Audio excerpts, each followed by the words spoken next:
수험생 여러분 안녕하십니까? 부동산 세법의 김동수입니다. 오늘 이 시간에는요, 종합부동산세 두 번째 시간이 되겠습니다. 자, 지난 시간 이어서 종합부동산세 세부담의 상한부터 살펴보겠습니다. 종합부동산세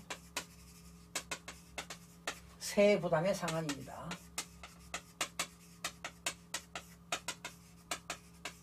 두 가지가 있습니다. 100분의 150과 100분의 300 두 가지가 있는데요. 먼저 주택이 2주택 이하의 소유입니다. 2주택 이하 소유, 2주택 이하의 소유가 되겠는데요. 여기서 2주택이지만 조정 대상 지역에서 2주택은 제외됩니다. 조정 대상 지역에서 2주택은 제외됩니다. 그러니까 조정 대상 지역이 아닌 지역에서 2주택 이하를 소유하고 있을 때는 세부담의 상한이 100분의 150입니다. 그러니까 만약에 지난 2021년도에 종합부동산세가 100만원이 나왔다고 한다면 이번에 2022년도에는 100분의 150을 초과할 수 없다는 겁니다. 그러니까 150만원을 초과할 수 없다는 것이죠. 만약에 세금이 180만원이 나왔다고 한다면 최고로 150만원까지 징수할 수 있다는 얘기가 되겠습니다. 그 다음에 3주택 이하의 소유입니다. 3주택 이하 소유, 그리고 3주택 이하를 가지고 있거나 조정 대상 지역에서 2주택입니다. 네. 조정 대상 지역에서 2주택을 소유하고 있다면 이거는 세부담의 상한이 100분의 300입니다. 100분의 300. 그러니까 만약에 지난 2021년도에 100만원이 나왔다고 한다면 이번 연도에는 100분의 300이니까 최고 300만원까지 받을 수 있다는 것입니다. 만약에 종합부동산세가 400만원 나왔다고 한다면 300만원까지만 징수할 수 있다는 이야기가 되겠습니다. 상당히 센 거지요. 100분의 300이 되겠습니다. 그리고 세 번째, 별도 합산 대상 토지입니다. 별도 합산 과세 대상 토지, 이거는 전국적으로 일반 영업용 건축물 부속 토지입니다. 상가 건물의 부속 토지 같은 것은 100분의 150을 초과할 수가 없습니다. 그러니까 그 다음에 네 번째는 종합합산 대상 토지입니다. 종합합산 과세 대상 토지는 나대지라든가 잡종지, 무허가 건축물 부속 토지, 그리고 기준 면적을 초과하는 토지는 종합합산 대상 토지인데요. 전국의 토지를 다 종합끼리는 합산하는 것이죠. 이것도 역시 100분의 150이 되겠습니다. 이렇게 기억하시면 되겠어요. 다 세부담의 상한은 100분의 150인데 100분의 300은 한 가지가 있다. 전국에서 주택을 3주택 이하를 소유하거나 아니면 조정 대상 지역에서 2주택을 소유하고 있을 때는 100분의 300을 적용한다. 나머지는 다 100분의 150이 되겠습니다. 그 다음에 출제 의도가 되겠습니다. 토지분 종합부동산세 과세 방법입니다. 여기에는 두 가지가 있어요. 종합합산 대상 토지가 있고 별도 합산 대상 토지가 있는데 전국에 있는 종합합산 대상 토지는 종합합산 대상끼리 합산하고 별도는 별도 합산 대상끼리 합산하게 되는 겁니다. 해설 보실까요? 여러분 유튜브 제 강의 밑에 다 자료가 나와 있습니다.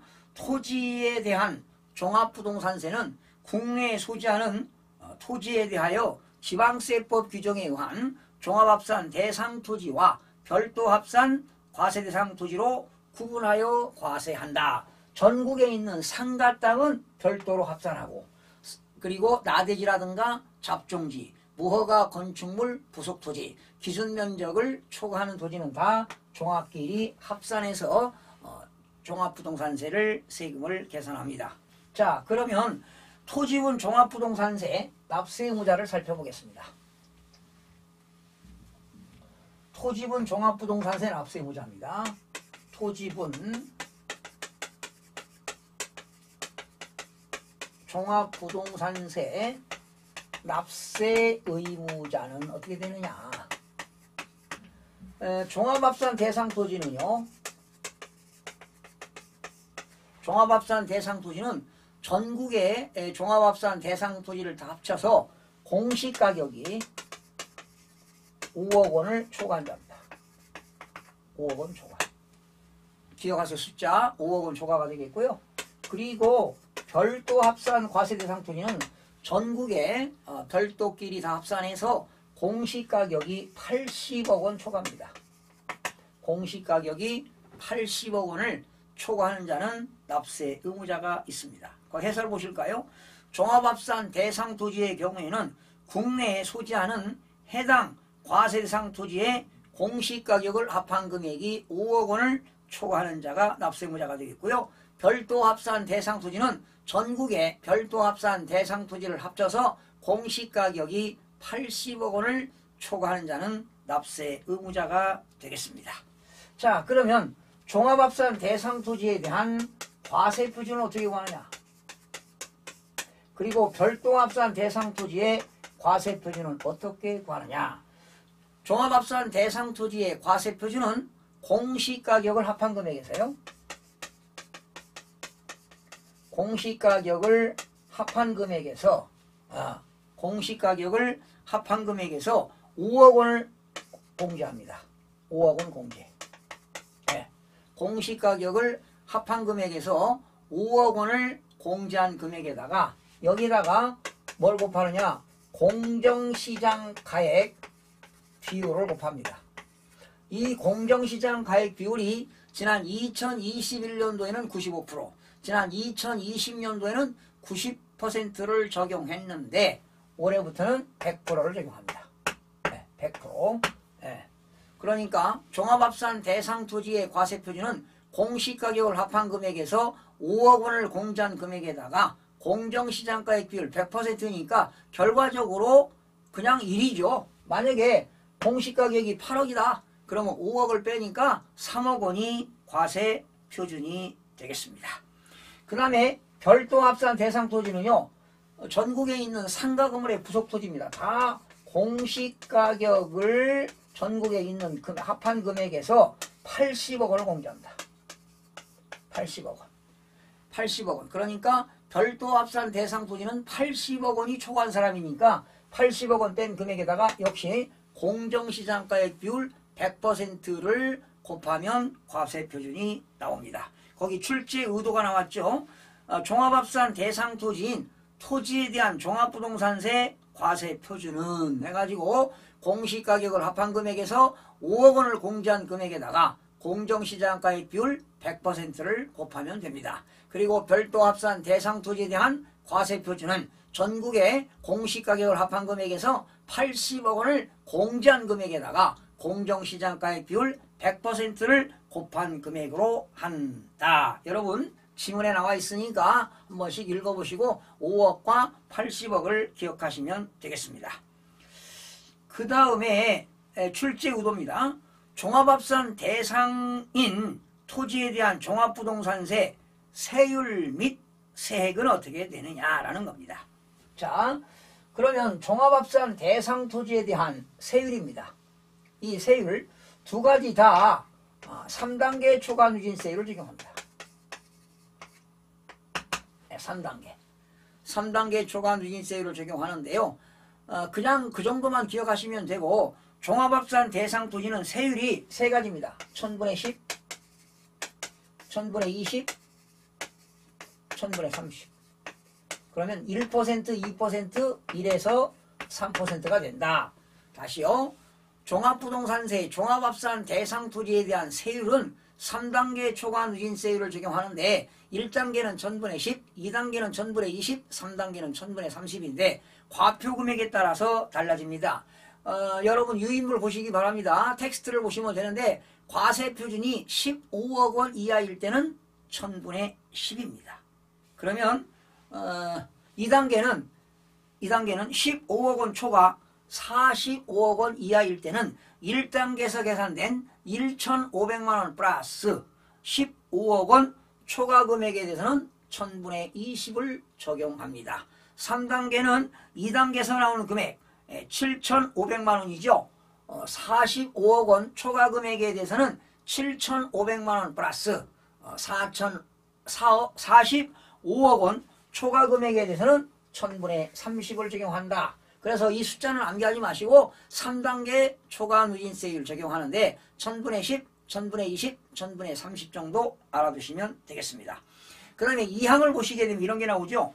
여러분들이 종합합산 대상토지에 대해서 나온 종합합산 대상토지의 종합부동산세가 나온다면은 토지분 재산세 낸 것은 공제를 해줍니다. 그 지문도 여러 번 시험에 나왔는데요. 그 지문 한번 읽어보겠습니다. 종합합산 대상토지인 토지의 과세표준 금액에 대하여 해당 과세대상 토지의 토지분 재산세로 부과한 세액은 토지분 종합합산세액에서 이를 공제한다. 이렇게 하시면 되겠어요. 그 다음에 이 별도합산 대상토지도 3단계 초과 누진세율인데 세율은 3단계입니다. 역시 1000분의 5, 1000분의 6, 1000분의 7. 어떤 분들은 별도합산 세율이 적네요. 적어요. 0.5에서 0.7인데 적은데 여러분 종합합산이 비쌀까요? 별도합산이 비쌀까요? 당연히 별도합산 대상 토지가 비쌉니다. 일반 영업용 건축물 부속 토지니까 상가 건물의 부속 토지가 훨씬 더 비싸지요. 상업지역에 있으니까 땅값이 비싸지 않겠습니까? 그래서 세율은 적어도 별도는 과표가 큽니다.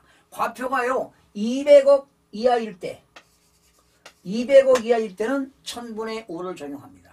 그리고 200억에서 400억입니다. 200억에서 400억일 때는 1000분의 6을 적용하고 400억이 초과되게 되면 1000분의 7을 적용합니다. 여러분 텍스트를 보시고 암기는 하지 마시기 바랍니다. 초과 누진세율은 1단계에서 나오는 금액이 2단계로 넘어가고 또 2단계에서 나오는 금액이 3단계로 넘어가는 것이 초과 누진세율을 적용하게 되는 것입니다. 거기 여러분들 텍스트에 나와 있죠.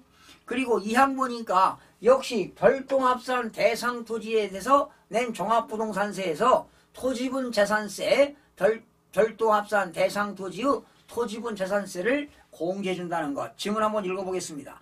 별도합산 대상 토지의 과세표준 금액에 대하여 해당 과세대상 토지의 토지분 재산세로 부과된 세액은 토지분 별도합산세액에서 이를 공제한다. 이렇게 하시면 되겠습니다. 공제하는 이유는 뭡니까? 이중과세를 방지하기 위해서 공제를 해줍니다. 자, 그 다음에 종합부동산세 부과징수는 어떻게 되느냐? 원칙은 부과징수입니다. 부과징수라는 것은 세무서에서 고지서가 나와요. 고지서를 발부해가지고 여러분들이 매년 12월 1일부터 12월 15일까지 납부하면 되는데 외에는 납세 의무자가 신고하고 납부할 수도 있다는 것 알아두시기 바랍니다. 자, 부과징수 보실까요? 관할 세무서장은 납부해야 할 종합부동산세 세액을 결정하여 당해년도 12월 1일부터 12월 15일까지 부과징수한다. 즉 세무서에서 여러분들에게 고지서를 발부하여 징수한다고 보시면 되겠습니다. 그러나 이항 보세요. 관할 세무서장은 종합부동산세를 징수하고자 할 때는 납세고지서에 주택 및 토지분으로 주택과 토지로 구분한 과세표준과 세액을 기재하여 5일 전까지 납부 기간 개시 5일 전까지 그러니까 11월 25, 6일경에 고지서가 나옵니다. 납부기간이 12월 1일부터 12월 15일까지니까 납부기간 개시 전 5일 전까지 항상 재산세도 납부기간 개시 전 5일 전까지 고지서를 발부하도록 되어 있습니다. 그리고 3항 보니까 원칙은 부가징수지만 외외적으로 납세 의무자가 신고납부 방식으로 납부할 수도 있다는 것입니다. 그래서 거기 보세요. 종합부동산세를 신고납부 방식으로 납부하고자 하는 납세 의무자는 과세표준과세액을 당해년도 12월 1일부터 15일까지 관할 세무서장에게 신고하여야 한다. 이렇게 신고하는 경우는 과세권자의 결정은 없는 것으로 본다. 여러분, 원칙은 부가징수인데 외외적으로 신고납부하게 되면 과세권자가 결정이 없는 것으로 본다. 이렇게 나와 있습니다. 그 다음에 당연히 뭐 신고하게 되면 여러분들이 신고납부하고 고지서를 에다가 금액을 기재해서 세무서에다가 납부하거나 또는 금융기관에 납부하면 되겠죠. 자, 그 다음에 종합부동산세의 결정 및 경정입니다. 종합부동산세의 결정 및 경정.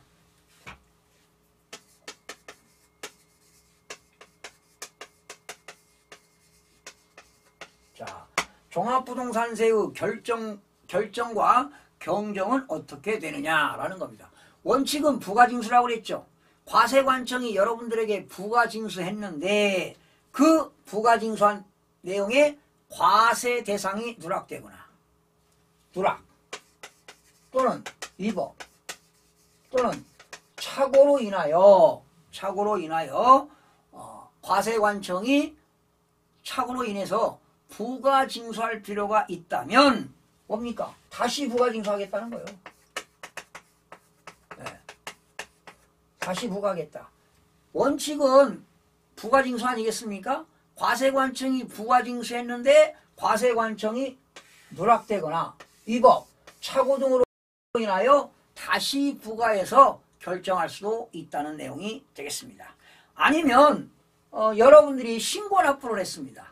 원칙은 부가징수고 외부적으로 신고납부할 수 있다고 했는데 역시 신고납부했음에도 불구하고 일부 탈루가 있거나 여러분이 신고납부했는데 일부 신고한 내용에 탈루가 있거나 오류가 있었다. 탈루가 있거나 오류가 있었다. 그래서 여러분들이 다시 세액을 결정해서 신고할 수도 있다는 것입니다. 여러분들이 신고납부했는데 잘못 신고했어요. 오류가 있거나 탈루가 있다면 과세표준과 세액을 여러분들이 다시 결정해서 신고납부하면 되겠습니다. 그런데 신고납부했는데 그런 것들이 탈루가 있거나 오류가 다시 발견했을 때는 재발견했습니다. 다시 발견했어요. 탈루가 있거나 오류가 있어서 신고했는데 다시 재발견했을 때는 재경정하는 겁니다. 재경정. 다시 경정하는 것입니다. 재발견했을 때는 다시 경정하는 것을 재경정이라고 합니다. 그 다음에 종합부동산세의 분납입니다. 나눠내는 것이죠. 얼마냐? 250만원 초과합니다. 종합부동산세가 250만원을 초과할 때는 초과금액에 대해서 납부기간이 경과한 날로부터 6개월 이내에 분납할 수 있습니다. 6개월 이내에 분납할 수가 있습니다. 그러면 250만원 초과할 때는 어떻게 되느냐? 만약에 400만원 나왔다. 그러면 250만원을 초과한 금액이 얼마입니까? 150만원이니까 250만원을 차감한 금액입니다. 차감한 금액인 150만원에 대해서 6개월 이내에 분납할 수가 있고요. 만약에 납부할 세금이 500만원을 초과했다.